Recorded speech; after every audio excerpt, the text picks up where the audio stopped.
আসসালামু আলাইকুম। CSL training এর পক্ষ থেকে সবাইকে স্বাগতম। তো আজকের টিউটোরিয়ালে আমরা দেখব কিভাবে ক্লিক ফাংশন নিয়ে কাজ করতে পারি। তো আমরা যদি এটাকে একটু দেখি যে আমাদের এখানে একটা বাটন আছে। তো আমরা যখন বাটনে ক্লিক করব, ক্লিক করার পরে মেসেজটা দেখতেছি হাইড হয়ে যাচ্ছে। তো আজকের টিউটোরিয়ালে আসলে আমরা এটাই দেখব যে যখন আমরা ক্লিক করতেছি তখন কোনো একটা কাজ হবে, মানে আমরা ক্লিক ফাংশন নিয়ে কিভাবে কাজ করতে পারি। তো আমরা যদি এটা নিয়ে কাজ করতে চাই তাহলে আমাদের পেজে যেতে পারি। তো এখানে দেখবো যে আমাদের একটা পিএসসি ফাইল আছে, এখানে আমরা ইচ্ছা করলে আমরা এইচটিএমএল নিতে পারি। তো যাই হোক, পেজটাকে আমরা ওপেন করি আর আমাদের এখানে একটা জেএস ফাইল আছে। তো সেক্ষেত্রে এখানে দেখবো যে আমাদের তো আগে বাটন লাগবে, বাটন না হলে তো আর আমরা ওই কাজটা করতে পারবো না যে এখানে ক্লিক করলে আমার মেসেজটা হাইড হয়ে যাবে। তো আমরা এখানে একটা কাজ করতে পারি, আমরা এখানে একটা বাটন বানাইতে পারি। তো এখানে আমরা দিলাম, টাইপ দিলাম সাবমিট, একটা আইডি দিলাম সাবমিট, অথবা আচ্ছা সাবমিট দিলাম, সাবমিট। আর এখানে ভ্যালুর মধ্যে লিখলাম যে ক্লিক মি, ওকে। এবং নিচে আমাদের একটা মেসেজ থাকবে যে কেউ যখন ওই বাটনে ক্লিক করবে তখন এই মেসেজটা হাইড হবে। তো আমি এখানে লিখে দিতে পারি দিস ইজ মেসেজ।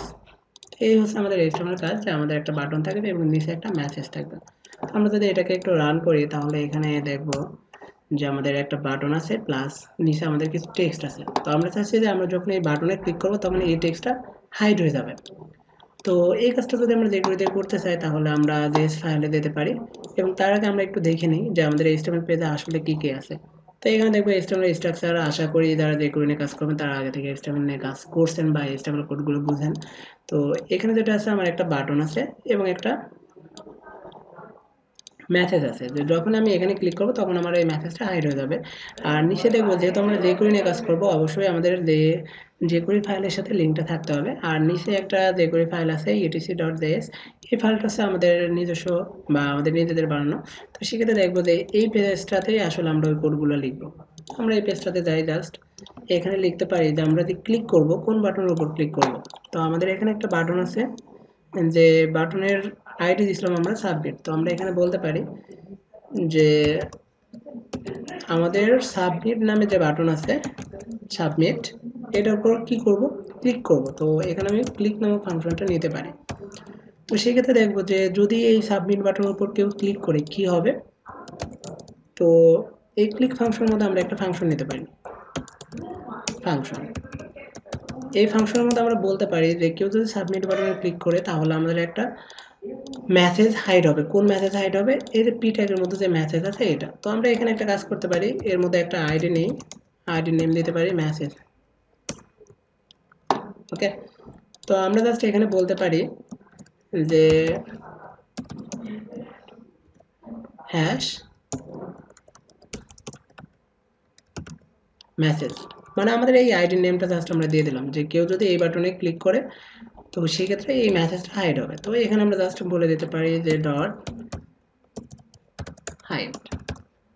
তো এটা আসলে কি হবে, যে কেউ যদি এই বাটনে ক্লিক করে, মানে আমার যে সাবমিট যে বাটন আছে ওই বাটনের মধ্যে একটা আইডি আছে, কেউ যদি এই সাবমিট বাটনে ক্লিক করে কিভাবে কি করবে, ক্লিক করবে, যদি ওটার উপর ক্লিক করে তাহলে হাইড হবে। কোনটা হাইড হবে? আমাদের মেসেজ নামে যে আইডি আছে সেই আইডিটাকেই সে হাইড করে দেবে। মানে কি, যে আমাদের এখানে যেহেতু আইডিটা পি ট্যাগের মধ্যে আছে সে টোটাল এই পি ট্যাগটাকেই হাইড করে দেবে। যদি এই পি ট্যাগটাকেই হাইড করে দেয় তাহলে আশা করি আমরা এই ম্যাচটা দেখতে পারবো না। তো আমরা এটাকে একটু সেভ দিই, দেওয়ার পরে এখানে জাস্ট একটু রান করি, রিলোড দিলাম। এবার চেক করি, এখানে জাস্ট একটা ক্লিক করি। তো এখানে দেখবো যে আসলে এটা হাইড হচ্ছে না। এখন কেন হচ্ছে না এটা আমরা একটু রিলোড দিই, ওকে।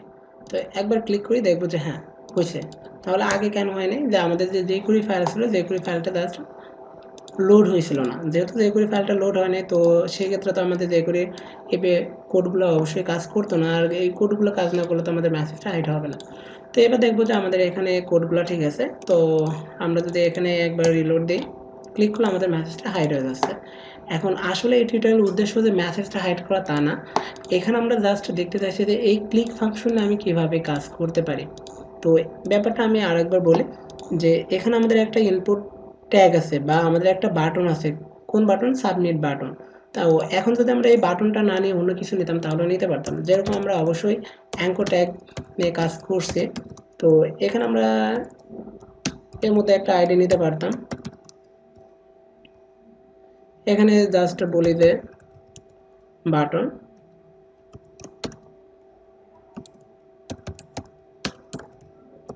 ক্লিক মে।